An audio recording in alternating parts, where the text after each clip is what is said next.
So, quick unboxing lang tayo nito. Hindi na tayo pumesto doon kasi mabilis lang naman. Quick unboxing nga ni. Meron na tayong mga ganito. Yan, yung mga ganito. Yung mga standard na tripod. Actually, na dito. Yung mga, kasi yung mga tripod in short. Si Bekbek, di naman meron.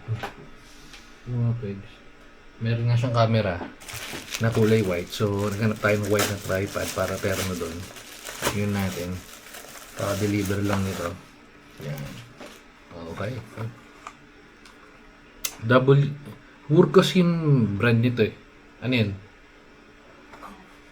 Wurkos. Ano yun? Ikala ko sino kausap mo. Hello, Ben. Ayan, Wurkos yung brand. Flashlight bracket, pero technically tripod to. So, open natin. Yan. Quick lang, quicks. Yan, yun na yun. Wala na, yun lang. Okay.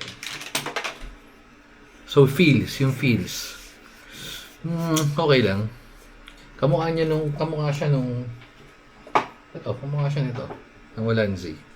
Pero mas maganda yung grip nito. Medyo madilim lang Sige, medyo madilim lang pero ito ilawan natin.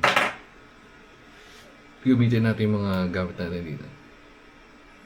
Ayan. Ako kung nakikita niyo na ako pero ayan.